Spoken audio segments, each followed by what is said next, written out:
Haleluya, jumpa lagi dengan saya Pendeta Rio Panggabean, Oikumene Ministry Jakarta. Apa kabar saudara? Saya berharap saudara selalu berada dalam keadaan baik, sehat, penuh dengan sukacita, dan hidup selalu bergairah. Mengapa? Karena kita punya masa depan yang penuh harapan. Berharap kepada Tuhan, maka saudara dan saya pasti mempunyai kekuatan yang baru.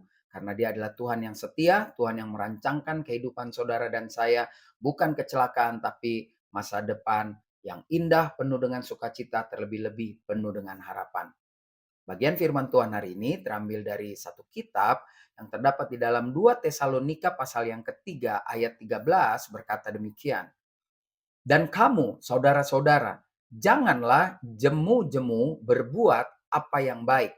Jadi dalam terjemahan bebas, bahasa bebas dikatakan, "Hei kamu semua, orang-orang seiman, orang-orang yang ada hidup di dalam Kristus, janganlah pernah jemu-jemu untuk melakukan hal yang baik. Jangan pernah capek, jangan pernah lelah, jangan pernah bosan." Memang kita tahu di bagian-bagian tertentu ketika kita berbuat baik dan kita seolah-olah melakukannya karena melayani Tuhan, karena mengasihi Tuhan, tetapi ketika kita melihat apa yang kita lakukan itu tidak direspon dengan baik, saya percaya banyak dari kita merasa kecewa dan lain sebagainya.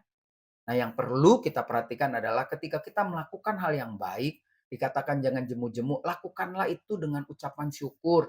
Lakukanlah itu sebagai cara kita berterima kasih sama Tuhan. Kalau kita masih bisa melakukan hal yang baik kepada seseorang, jangan pernah menuntut apa-apa. Mengapa? Karena Tuhan tidak pernah menuntut apa-apa ketika dia melakukan hal yang baik buat hidup saudara dan saya. Dia mati di kayu salib untuk memikirkan bagaimana saudara dan saya bisa sampai pada jalan atau rencana keselamatan yang Tuhan mau terjadi dalam hidup manusia. Saudara dan saya menerima sesuatu yang baik dari surga. Dan surga tidak menuntut apa-apa. Mungkin surga juga hanya berpikir kalau you mau terima perbuatan baik saya yang tergantung di kayu salib, ya it's okay you memiliki kerajaan surga itu, tapi kalau you tidak terima juga it's okay, saya nggak mau pusing, mungkin begitu ya kalau pakai bahasa kita gitu. Tuhan bilang, ya saya juga nggak pusing kalau you tidak mau apa yang saya korbankan untuk menyelamatkan dirimu gitu kan, atau diri saya.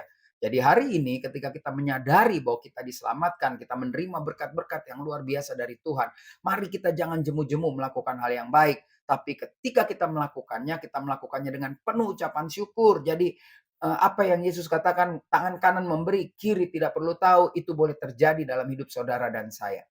Sekali lagi, terus lakukan hal yang baik dengan tidak jemu-jemu. Maka saya percaya itu salah satu cara kita bercerita bahwa kita lebih dahulu sudah menerima kebaikan Tuhan Yesus. Saya Pendeta Rio Panggabean, Oikumene Ministry Jakarta. Sampai jumpa pada perenungan berikutnya.